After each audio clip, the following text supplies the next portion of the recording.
පළවෙනි ගණන පුතා කියන්නේ සරල සංදර්ශනයකට සහභාගී වන සිසුන් පිරිසක්.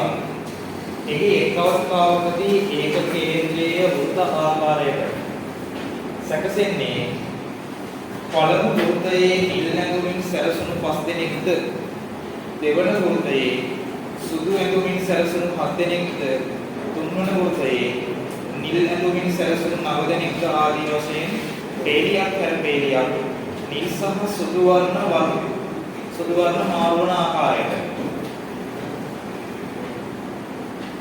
ඕනෑම අනුයාත වෘත්ත දෙකක් ගත් විට ඇතුළත වෘත්තයේ සිසුන් ගන්නට වඩා පිටත වෘත්තයේ සිසුන් ගන්න දෙකකින් වැඩි වේ. හරි. ඒක ලේසි රූප සටහනක් තියෙන්නේ නැහැ. නේද? ලේසි රූප සටහනක් තියෙන්නේ හේතුව මේ කියන්නේ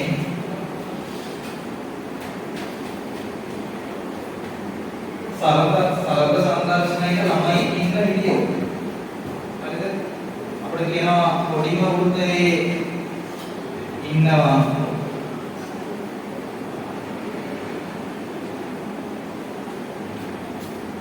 පස්දෙනෙක් ළමයි. ඊළඟ එකේ ඉන්නවා 7 දෙනෙක්. ඒක මේ 3යි 4යි 5යි 6යි 7යි. ඊට පස්සේ වෘත්තයේ ඉන්නවා 9ක් නේ.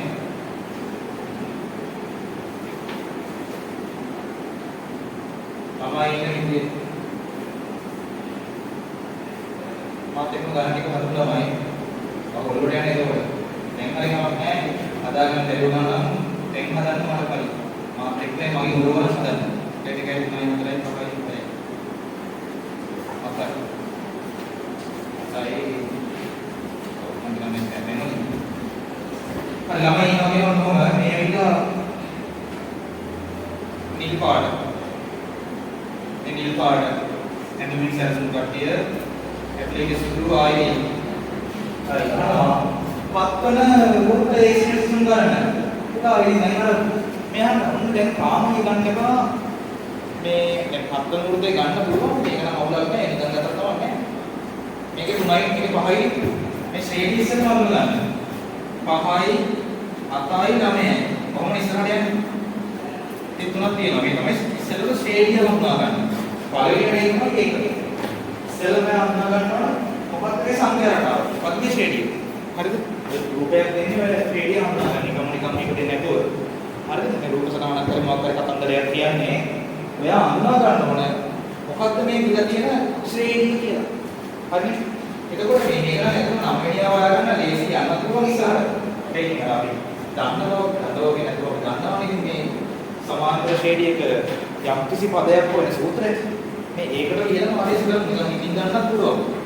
ඉඳින් ගන්න ඕනේ නැහැ. සූත්‍රයක් තියෙද්දි ඒකෙන් ගමු. දැන් හිතමු කරගෙන බලන්න ඉතින් ඇත්තටම හරියද කියලා. 5 7 9 11 13 15 17 19 21නේ 21 නේද? ගන්නත් පුළුවන්. කවන්නේ අපි සූත්‍රයෙන් ගමු. 7 වෙනි පදය හොයන්න නම් T7 පළමු පදය A5යි D ඕනේ. D කියන්නේ පොදු අන්තරය. 7න් 5ක් අඩු කරන්න. 7න් 5ක් අඩු කරාම දෙකයි. පළමු පදයේ 5යි 7 ඍණ 1 වාරයක්. 7 වෙනි පදයේ D 2 5 එකතු කිරීම 7න් 1ක් 6 6 වරක් 2 මෙතෙන් සැලකිලිමත් වෙනවා ඉස්සෙල්ලා ගුණ කරන්න ඕන 6 වරක් 2 12යි 12යි 5යි එකතු කරාම 10 වැටෙනවා 9 යන්නේ හරි මට අරද එතන 9යි 11යි 13 15 10 හරි යන්නේ ඉස්සෙල්ලා සරි මට 19 හරි 30ක සමානයි 17 යුක්තයි. 7 වෙනි පදේ 17. ඔක තමයි පළවෙනි ගාන. දැන් මේ අනිත් වරක් ගන්න එපා. යකෙන් ආවේ පදාව මොහලින ගන්නට ඉන්නයි අපි උර කර ගන්න ඕනේ. නේ?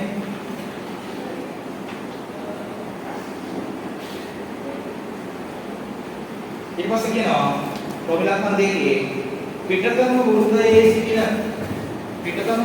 සිටින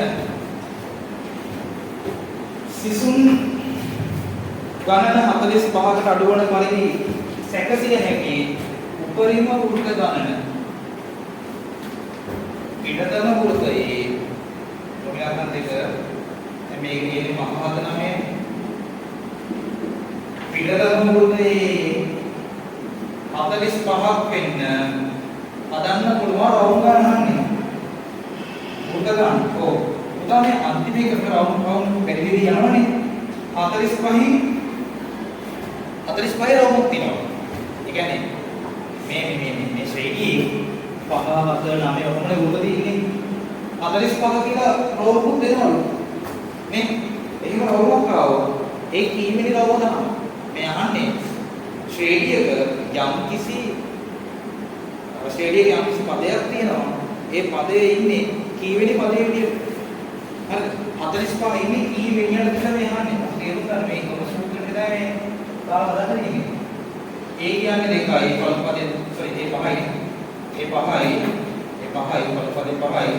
එන් තමයි අපට ඕන කීවෙනියට 45 ඉන්නේ කියලා. D කීයද? D දෙකයි. D කියන්නේ පොදු අන්තරය. 45 කියනම් දෙකයි. දැන් මේක සුදු කරමු. මේ දෙකෙන් මුළු වලම 3 වෙනවා. දෙකෙන් n ගුණ කරාම 2යි n n ගුණ කරාම දෙවරක් n එක ඉන 2යි.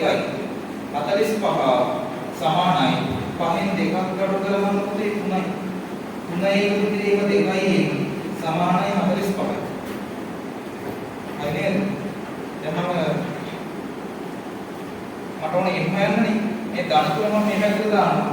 ධන තුන මෙහෙට දැම්මම වෙන තුනක් වෙනවා. 2යි සමානයි 45න් 3ක් කියනවා. දෙකයි මේ පැත්තට දාලා යන DC වල 2යි සමානයි 42යි 45න් 2ක් 45න් 3ක් කියනවා 42යි 2යි 42යි කියන්නේ දෙකෙන් බෙදුවාම ඉන්නවා n සමානයි 42 දෙකෙන් බෙදන්න 4 දෙකෙන් බෙදුවාම 2යි 2 දෙකෙන් බෙදුවාම 1යි මේ කියන්නේ හරිද මෙන්න මේ තියෙන උපරිම වෘත ගණන 21 අන්තිම වේදියේ 45ක් ඉන්න තියෙන පුළුවන් උපරිම වෘත ගණන එකක් තියෙනවා. උපරිම වෘත ගණන 21.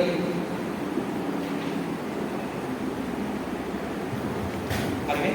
ඊට පස්සේ කියනවා එම වෘතවල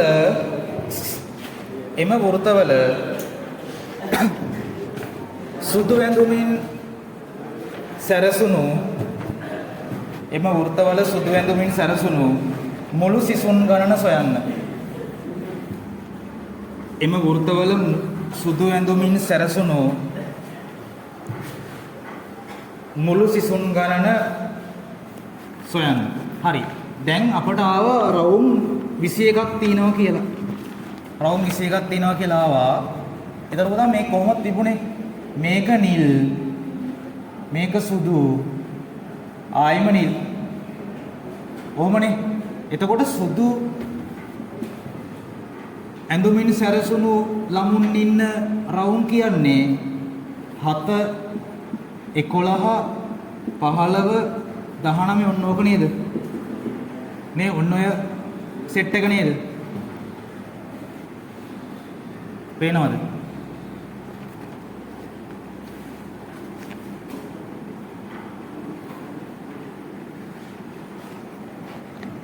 අයි පොඩ්ඩක් මේක ලියාගෙන යන්න ඉස්සරහට 23 27 31 35 39 43 ඔය තමයි සුදු ඇඳුමින් සැරසුණු ළමුන් ඉන්න වෘත ටික.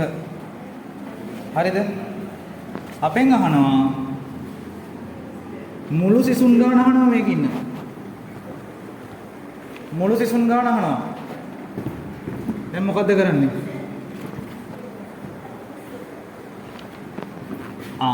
වැරදුනානේ. 21 25 එක කියපේ කොහොමද? 29 33 හරියට අවුලක් නැහැ නේ. 37 41 45 හරි දැන් හරි. 19 23 sorry 23 නේ. නෑ තමයි වැරදිලා මම ඔය වරද්දන්න එපා. වරද්දන්නේ මට වරදිනවා. මේ තියෙන මම ලියන්නේ මොකද්ද? වරද්දන්න එපා. මේ ලියන්නේ සුදු ඇඳුමින් ඉන්න කට්ටිය. මේ සුදු මෙතන නිල්නේ මේ පහක් ඉන්නේ. ඊළඟට සුදු ඉන්නේ. සුදු කට්ටිය 7යි. ඊළඟට ආයෙම 9න් නිල්නේ. ආයෙම සුදු අය ඉන්නේ 11 නේද? 4න් 4 වැඩි වෙන රෝගේ තමයි සුදු අය ඉන්නේ. හරිනේ? එතකොට මේක මම ලියපු එක හරි මං හිතන්නේ. 27 31 35 හරි අවුලක් නැහැ ලියපු එක හරි. අයි පුතා මේකේ මාරුවන්නේ පාඩවල තියෙන්නේ. නිල් අය ඉන්නේ නම් 5 9 13ක් නේගේ. හරිද? පැහැදිලිනේ? හරි මම මේ වෙන විදිහට ගන්න හදන්න යන්නේ. එතකොට අහනවා සුදු ඇඳුමින් සැරසුණු මුළු සිසුන් ගාන. පුතා සුදු ඇඳුමින් සැරසුණු මුළු සිසුන් ගාන කියන්නේ මෙන්න මේ ටික එකතුව. ඔන්න ඔය ටික එකතුව. ඕනම සෙට් එකක එකතුව ගන්නේ, ඒ කියන්නේ සමාන්තර ෂේඩ් එක එකතුව ගන්නේ SN සමානයි n බෙදීම 2 වාරයක් a ධන l. තව සූත්‍රයක් තියෙනවා. n බෙදීම 2 වාරයක් 2a ධන n 1 වාරයක් d. මම මේක ලියා ගන්න පුළුවන් එකක් නිසා මේ දක්වාම ලියාගත්තා. ඊට පස්සේ පද ගානක් පේනවනේ තියෙන. පද ඔක්කොම කීයක් තියෙද? 10ක් තියෙන්න ඕනනේ. ඇයි ඔක්කොම 21යිනේ? ඔක්කොම 21ක් තිබ්බනේ. 21න් 10ක් අනිවාර්යෙන් සුදු වෙන්න ඕන. 1 2 3 4 5 6 7 8 9 10. ඔක්කොම 10ක් ගණන් කරලා ගන්න 10ක් ඉන්නවා. 10යි 10 බෙදීම 2. ඒ කියන්නේ පටන් ගන්නෙ 7න් ඉවර වෙන්නේ 43. 10 දෙකෙන් බෙදුවාම 5යි 43 එකතු කිරීම 7 50යි 50ේම 5ක් 250යි. ඔය තමයි. දැන් ඔයාලා මේ බලන්න මේ ක්‍රමයේ විතරක් නේ තව ක්‍රම තියෙනවා. හදන්න මේක. මම ඔය ලේසි ක්‍රමයක් ගත්තා. ඇයි පුතා සුදු ඇඳුමින් ඉන්න රවුන්ඩ් ටික ගත්තත් එයාලා වෙනම ගත්තත් එයාලා ශ්‍රේණි සමාන්තර ශ්‍රේණියක ඉන්නේ. නේ? සුදු ඇඳුමින් ඉන්නේ 7යි 11යි 15යි එහෙම කට්ටියනේ. ඒ කට්ටිය ගත්තත් එයාලගේ පොදු අන්තරය 4 වෙන සමාන්තර ශ්‍රේණියක ඉන්නේ.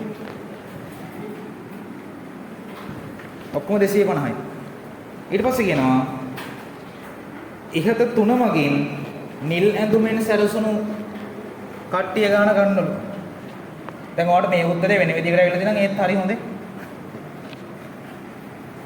පුතා නිල් ඇඳුමින් ඉන්න කට්ටිය හොයන්න මොකද කරන්න ඕනේ?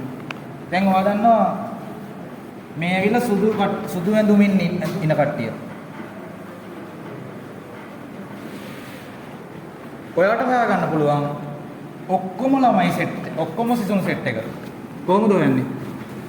SN සමානයි n බෙදීම 2 වාරයක් a ධන l වලින් පුළුවන් ඔක්කොම ළමයි ටික හොයන්න. ඔක්කොම පුතා රවුම් 21ක් තියෙනවා කිව්වා නේද? ඔක්කොම රවුම් 21යි. 21 බෙදීම 2යි. පටන් ගත්තේ 5න් ඉවර වුණේ අපි හෙව්වනේ 45න් නේද? ඉවර වුණේ 45න්. පටන් ගත්තේ 5න් ඉවර වුණේ 45න්. එතකොට මේක මොකනොයි? මේ ආවේ සුදු ඇඳුමින් 250ක් ඉන්නවට රොමිලක්කන් 3. මේ රොමිලක්කන් 4. මේ රොමිලක්කන් 4. 21 දෙකෙන් බෙදෙන්නේ නැහැ. එහෙම තියාගන්නවා. 45යි 5යි එකතු කරාම 50යි. 2යි 50යි කැපෙනවා. 2ට 2 1යි 50ට 2 25යි. 25 21ක් කීයද? 25 21ක්. 25 එකක් 25 25 දෙකක් 50යි. ඉලක්කම පන්නලා ලියන්න. 5යි 2යි 5යි 525යි. මේ ආවේ රවුම් 21ෙම ඉන්න ගාන. මේ කියන්නේ නිලුයි සුදුයි දෙකේම එකතුව. ඉන්න ඔක්කොම සිසු. ඒතර මේ නිලුයි සුදු දෙකේම එකතුවනේ. අපි සුදු ඇඳුම් ඉන්න කට්ටිය කලින් හෙව 250යි කියලා. ඉතින් ඉතිරිය ඔක්කොම කවුද? නිල් ඇඳුමින් ඉන්න කට්ටිය. නිල් ඇඳුමින් සැරසුණු සිසුන් හොයන්න මොකද කරන්න ඕනේ? මුළු සිසුන් 525යි 525න් අඩු කරන්න සුදු පාටින් සැරසුණු ළමයි 250. 525න් 250 ගියාම 275යි අඩු කරාම එනවා 275. ඕක තමයි උත්තරේ. පුතා මේ තියෙනවා 90ක් සිටින ගමකට ලබා දුන් හතරවෙනි ගානයි 90ක් සිටින ගමකට ලබා දුන් ද්‍රව්‍ය ආධාර පිළිබඳව තොරතුරු දැක්වීම සඳහා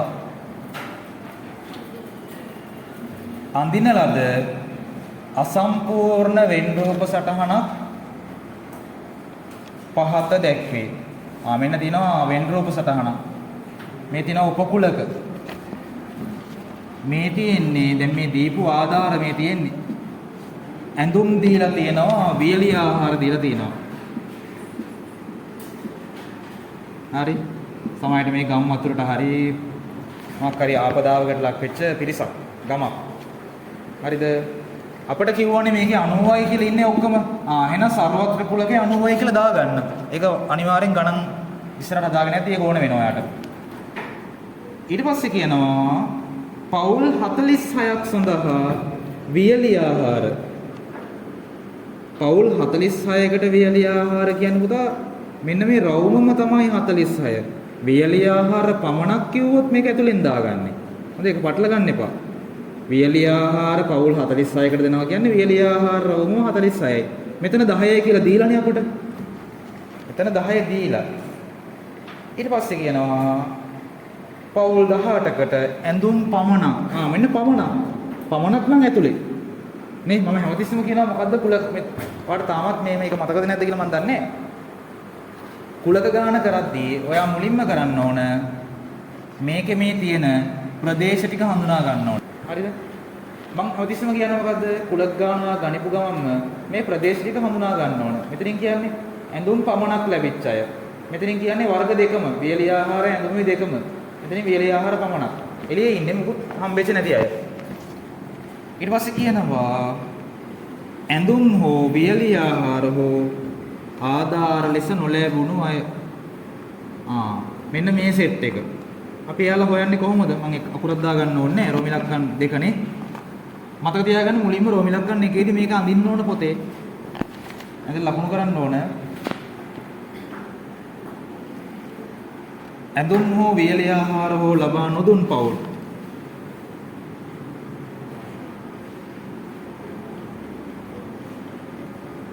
පුතා මේ තියෙන්නේ මේ ලැබිච්ච ඒවානේ දීපු ඒවා හොඳේ.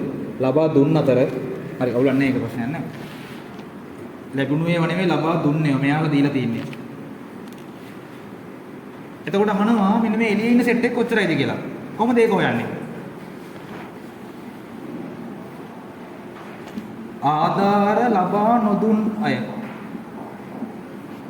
ආහාර ලබා නොදුන් පවුල් ගණන. කොහොමද හොයන්නේ? ඔක්කොම 90යි නේද? මේ මුළු කොටුවම ඇතුළේ ඉන්න මේ ප්‍රදේශ හතරම 90යි. 1යි 2යි 3යි 4යිනේ. 90න් මෙන්න මේ එළිය කෑල්ල නේද අපේ ප්‍රශ්නේ උත්තරේදී අහන්නේ එළිය කෑල්ල කොච්චරද කියලා නේද? 90න් මෙන්න මේ රවුම් දෙක අඩු කරා නම් අපට ලැබෙනවා එළියේ ඉන්න සෙට් එක. මේ රවුම 18යි. මෙයත් ඔන්න හොයාගන්න පුළුවන් 46න් 10ක් ගියාම 36යි නේ. හයිනේ. සම්පූර්ණ 46 නම් 46 10ක් ගියාම 36 නේ. මේ කෑලි තුනම කීයද? මේක 46යි මේක 18යි. කීයද එකතුව? 46 18 එකතුව අඩු කරන්න. 90න් 64යි නේ. 90න් 64ක් ගියාම උත්තරේ 26යි. එළියේ ඉන්නේ එන් මුකුත් දීපු නැති අය ගාන 26යි. මුකුත් දීපු නැති අය ගාන 26යි. ඕක තමයි උත්තරේ පළවෙනි ප්‍රශ්නෙට. රෝමිලක්කන් දෙකට නේ. ඊට පස්සේ කියනවා වියලි ආහාර පමණක් ලබා දුන් පිරිස අඳුරු කරන්න. වියලි ආහාර පමණක් කියන්නේ මෙන්න මේ ටික අඳුරු කරන්න. හරි ලේසි මේ ගාන. වියලි ආහාර පමණක් අඳුරු කරවන්න. හරි. ඊට පස්සේ කියනවා ඇඳුම් පමණක් ලබා දුන් අයටද වියලි ආහාර ලබා දුන්නේ නම්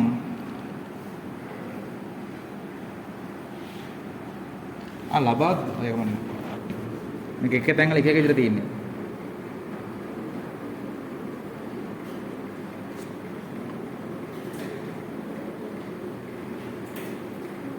ලැබුණේම තමයි තියෙන්නේ දීපු ඒවා නෙවෙයි ලබා දුන් සීන් එකක් තියෙන්නේ.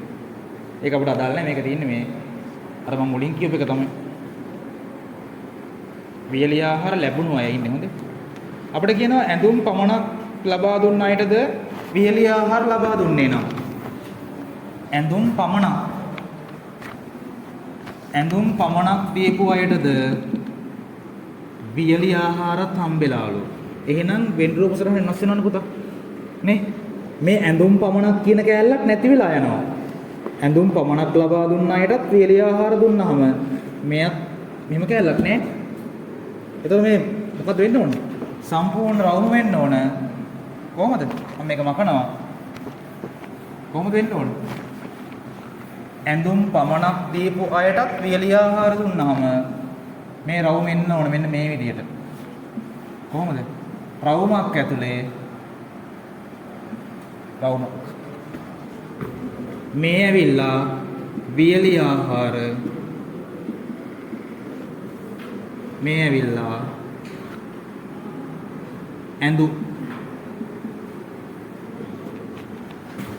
ඇඳුම් පමණක් දීපු අයටත් වියලි ආහාර දුන්නාම ඇඳුම් පමණක් කට්ටියක් නැතිව යනවා. ඔන්න ඔහොමයි ගාන එන්නේ. අපිට කියනවා එමතරතුරුවෙන් රූපයක් තුල අඳින්න. ඒතර පුතා අර 18යි 10යි ඔක්කොම මෙතන 28ක් වෙනවා. මේ රවුම 28ක් වෙනවා.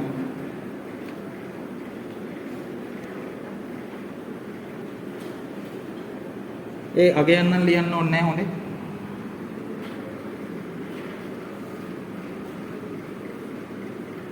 ඒතර මේ 48යි වියලි ආහාර පමණක් කීයක් හිටියද? 24යි නේ? නෑ. 36යි නේ? 36යි මම එන්නේ. මේ මුළු රවුම දෙකේම එකතු වෙනවා 64ක්.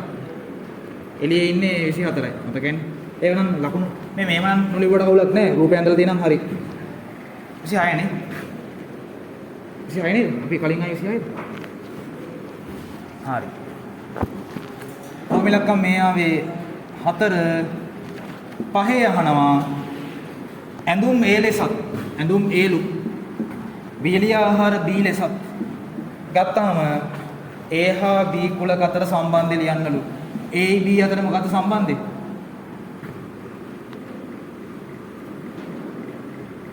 මොකක් සම්බන්ධය?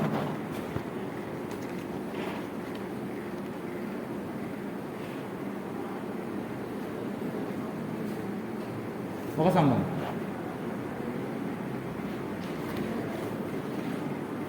මේක ඇත්තට මේ ඡේදන සීන් එකක් නෙවෙයි නේ තියෙන්නේ. මොකද්ද? A කියන්නේ B ගේ උපකුලකයක්.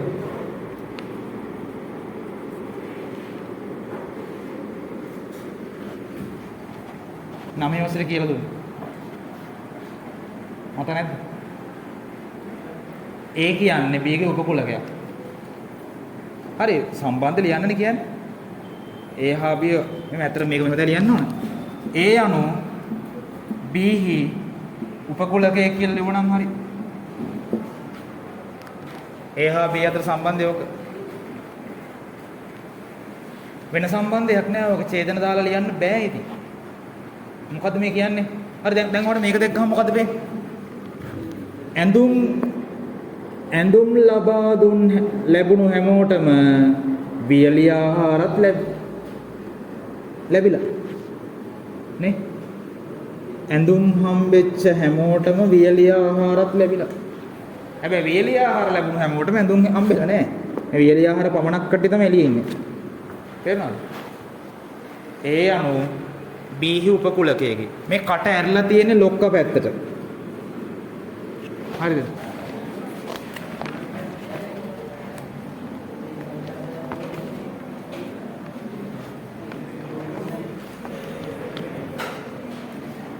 හරි. අංක 5. ලෝහයකින් තනු අරය සෙන්ටිමීටර R වූ ඝන අර්ධගෝලයක්. හරිද?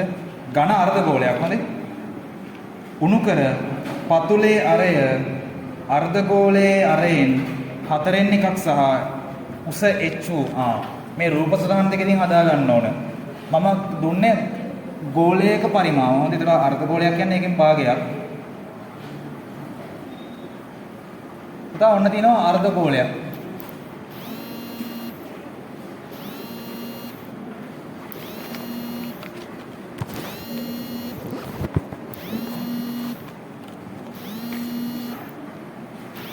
මෙන්න තියෙනවා අර්ධගෝලයක්.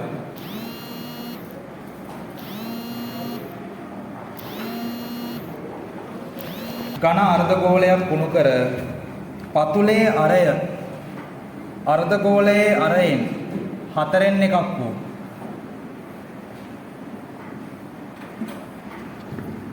අර්ධගෝලයේ අරයෙන් 4න් එකක් වූ උස h වූ පුතා උස h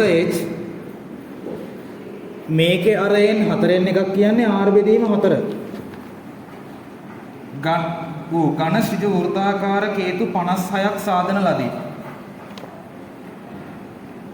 ලෝහ අපතේ නොයන්නේ සලකා අර්ධගෝලයේ අරය සහ කේතුවක උස අතර සම්බන්ධය r සමානයි 4න් 7යි h මගින් පෙන්වන්න කියලා තියෙනවා. පුතා මේ වෙන්නේ මොකද්ද මේ ගානේ? අහගන්න. මේ පරිමාව ගානේ වෙන්නේ මෙයාව උණු කරලා හදනවා කේතු 56ක් මෙන්න මේ වගේ. හරිද? එතන මොකද්ද මේ වෙන්නේ? මෙයාව උණු කරනවා කියන්නේ හරිද? උණු කළා මේ 56ක් හදනවා කියන්නේ මෙන්න මෙයාගේ පරිමාව සමාන වෙනවා මේ 56ේ පරිමාවට. තේරුණාද? ඕක තමයි කතන්දරේ. මුලින්ම ලියන්න ඕනේ ඒක. එහෙනම් මේ පැත්තෙන් ලියමු අපිට h නේ. r අහන්නේනේ. ඔව්. ගෝලයේ පරිමාව අර්ධගෝලයේනේ. අර්ධගෝලයේ පරිමාව සමානයි කේතුවක පරිමාව වගේ 56ක්. කේතු 56ක් නේ. හරිද? ඉතින් ගෝලයක පරිමාව කියන්නේ 3න් 4යි r ඝණය. අර්ධගෝලයක් කියන්නේ ඒකෙන් භාගයක්. හරි ලේසි මේ ගාන. කේතුවක පරිමාව හොයන්නේ 3න් 1යි r වර්ග h. මෙතන r කීයද? r බෙදීම 4යි. අරේනේ r කියන්නේ. ඒකේ වර්ගය ගුණ කිරීම h වගේ 56. ඔන්න ඕක සුළු කරලා පද ටික එහාට මෙහාට දාලා උත්තරේ ගන්නයි තියෙන්නේ. r සමානයි 7යි h බෙදීම 4 වෙනකන් එන්න. පද එහාට මෙහාට දාලා කපන්න පුළුවන්. y කියන එකට ආදේශ කරන්න එපා. ඒක කැපෙනවා එහාට දාද්දි. ඔය ගුණ කිරීම බෙදීමනේ තියෙන්නේ. ඉස්සෙල්ලා මෙන්න මෙතන r වර්ගය සුළු කරගන්න පුළුවන්. 3න් 1යි මම 5ට ආදේශ කරන්නේ r වර්ග r ගේ වර්ගයි 4 වර්ගයයි. 4 වර්ගය 16යි. ගුණ කිරීම h ගුණ කිරීම 56යි. මෙතන මෙතන පුතා මේ 4යි 2 කැපෙනවනේ. 4යි 2 කැපෙනවා. 4ට 4ට 2ව 2යි. 2ට 2ව 1යි. 2ට 2ව 1යි. 4ට 2ව 2යි. එතකොට 2යි 3න් 2යි නේ. 3න් 4 භාගයෙන් ගුණ කරාම 3න් 2යි. 3න් 2යි 5 ගුණ කිරීම 3න් 2යි 5 ගුණ කිරීම r ඝණය.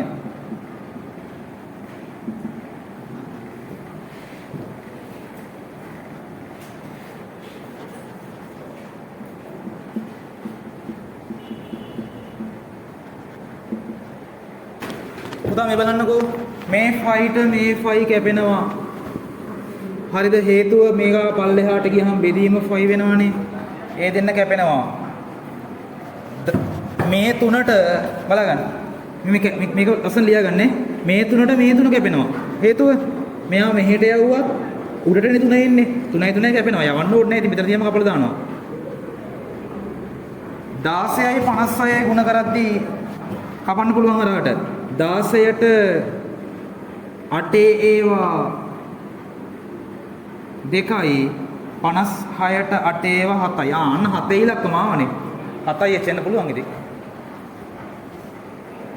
ඒක කරන්නේ ඊට පස්සේ r ටික එක පැත්තකට දාගමු.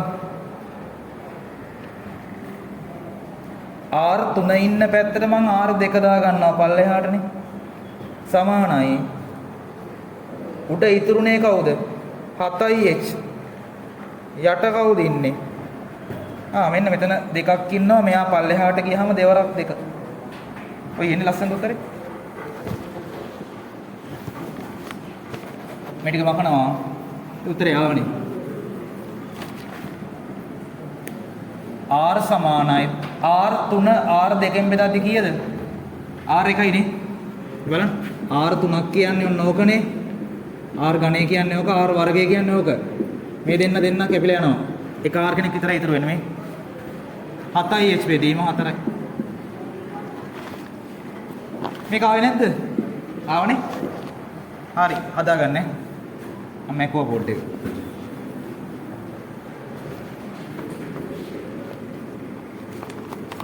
ඊට පස්සේ කියනවා කේතුවක උස 8 cm නම් අර්ධගෝලයේ පරිමාව සොයන්න.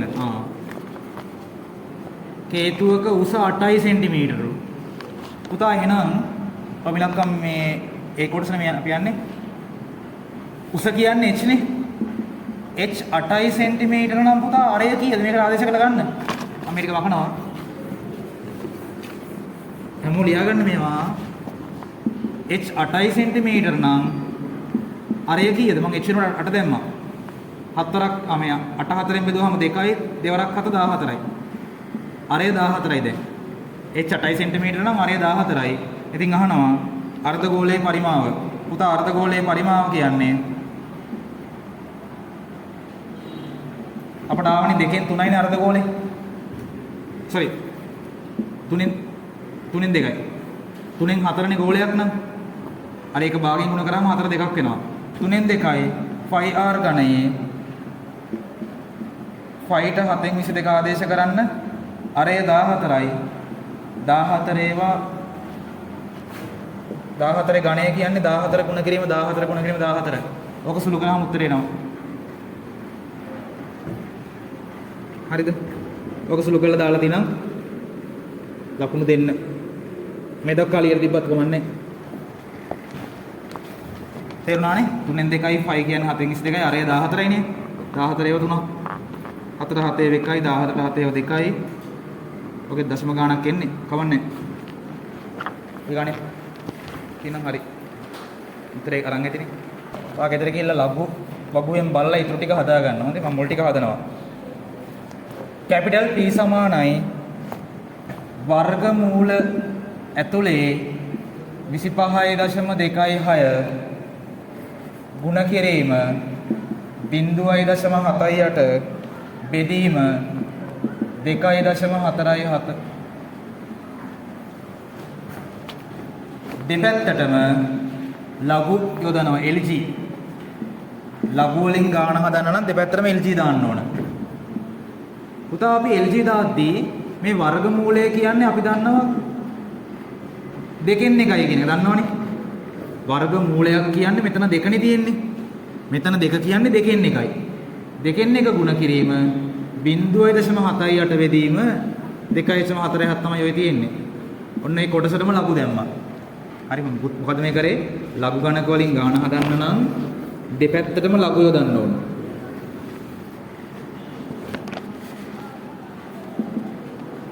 හරිද? ඔයා දන්නවා ලඝු ගුණිතයක් කියන්නේ එකට තියෙන ගුණිතයක් කියන්නේ වෙන වෙනම එකතුවක්. වෙන වෙනම එකතුවක්. මෙයාට එකතු කරනවා මෙයාව. බෙදනවා LG 2.47. භාගය ඉස්සරහට ආවම භාගයයි LG 25.26 එකතු කිරීම LG 0.78 අඩු කිරීම 2.47. දැන් පුතා ලඝු බලලා ඕකේ උත්තර ටික ගන්න. එන්නේ මෙහෙමයි. භාගය ගුණ කිරීම 25 කියන්නේ පුතා 1.10 අතර නෙමෙයි. මතකනේ ටික. 1 10 100 නේ තිබ්බේ. 1 නම් 0.10 9 1යි 100 නම් 2යි ලඝු පූර්ණාංශ.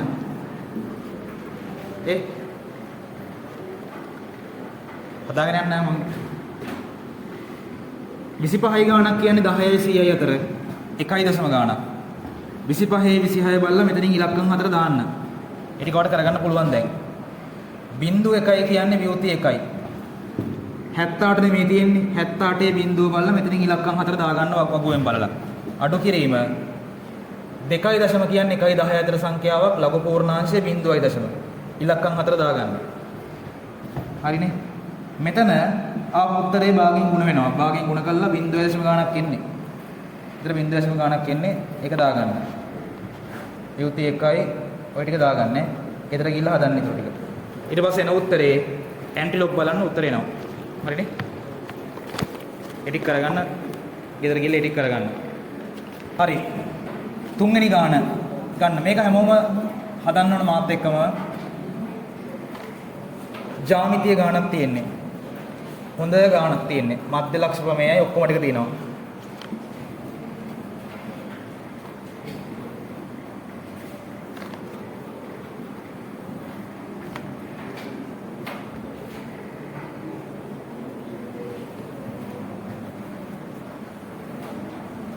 හරි බලන්න.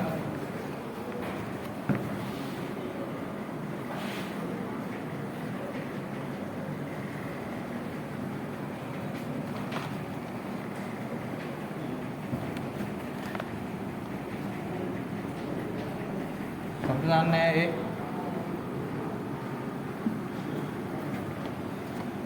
මේක දීලානේ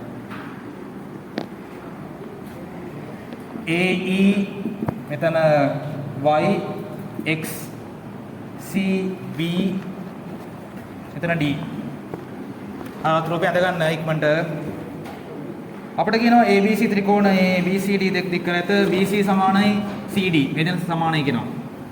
හරිද? ඒ දෙන්න දෙකින් සමානයි කියනවා. ඊට පස්සේ කියනවා AB මත E පිහිටා ඇත්තේ 3යි AE මේ වගේ තුන් ගුණයකින් AB හැදෙනවා කියනවා. මේ වගේ තුන් ගුණයකින් AB හැදෙනවා කියනවා. පුතා ඉතින් මේ වගේ තුන් ගුණයකින් AB හැදෙනවා කියනවා. ඒ කියන්නේ මෙයා වගේ දෙගුණයක් නේද මේක ඇල්ල? AE වගේ තුන් ගුණයකින් AB හැදෙනවා කියන ගාන බලන්න එහෙම තියෙනවා.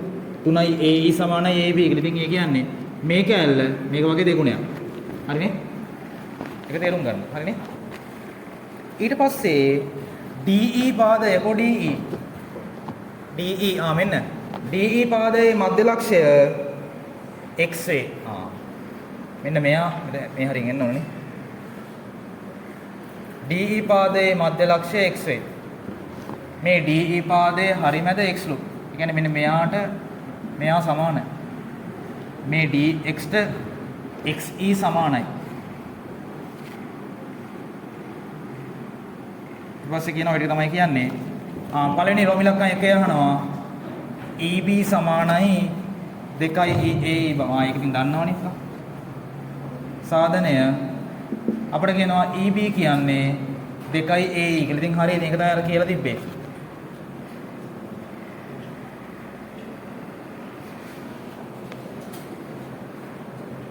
දත්තය මොකද්ද?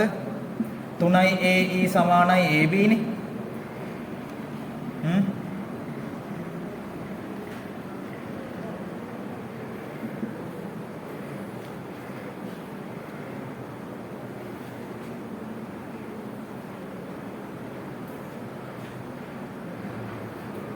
AB කියන්නේ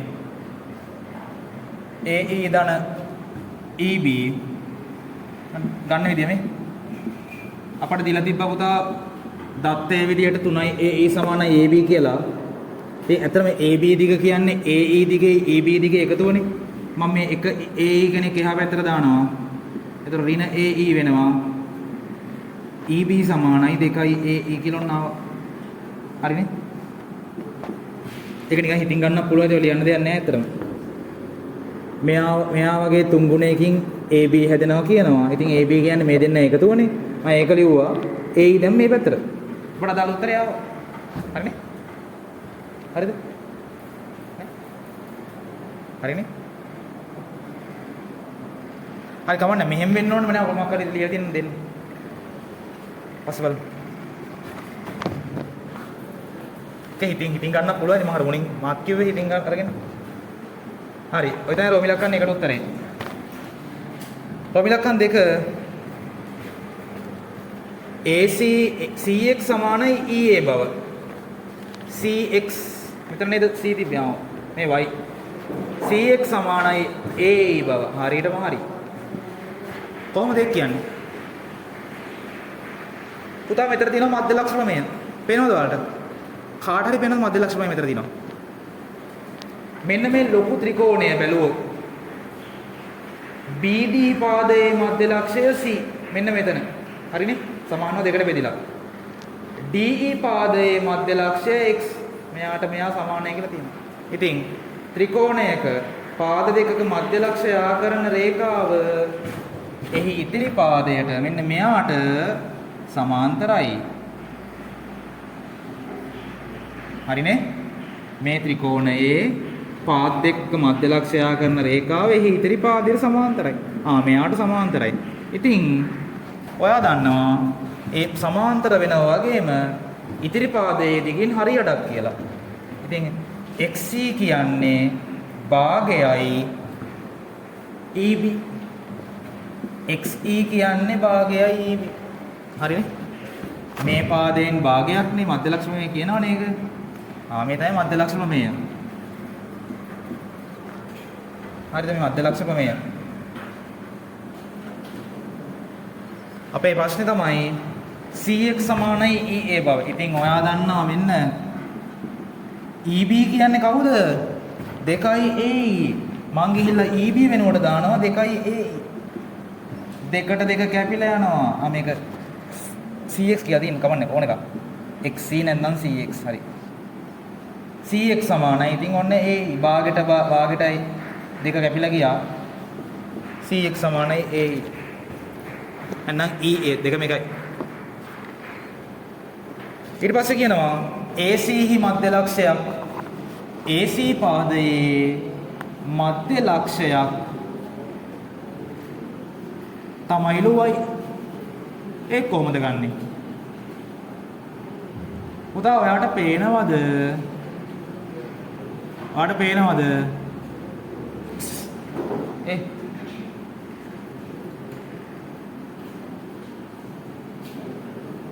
දැන් අපි ඔප්පු කරේ මොකද්ද?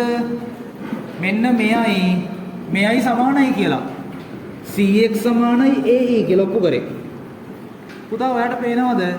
මෙන්න මේ ත්‍රිකෝණ දෙක ගත්තාම අංග සම වෙනවා. මේ දෙන්න ප්‍රතිමුඛ කෝණ සමාන්තර නිසා Z අකුරු හැදෙනවා. Z අකුරු හැදෙනවා. අර මෙතනත් ඔන්න Z අකුරක්. පුතා ඉතින් මේ ත්‍රිකෝණ දෙක අංග සම කරා කියන්නේ හරිද? මේ පාදයේ දිගින් සමාන වෙනවා. අනුරූපාංග සමාන නිසා. ඉතින් අනුරූපාංග සමාන නිසා මෙයයි සමාන වුණා කියන්නේ මේ සම්පූර්ණ AC පාදයේ දිග 10යි නම් මේ කැලේ දෙක 5යිනේ. ඉතින් ඒ කියන්නේ y කියන්නේ හරි මැද තමයි. අහන්න හිටියේ කියප එක. ආගෙන හිටියේ කියප එක. මොකද්ද කියමු? අහන්නේ නැහැ. අපි හොයාගත්තේ මොකද්ද? CXද AE සමානයි කියලා. මේ දිගට මෙයා සමානයි. ඊට පස්සේ අපිට කියන්නේ මොකද්ද? AC පාදයේ මධ්‍ය ලක්ෂය y කියලා. හරිද?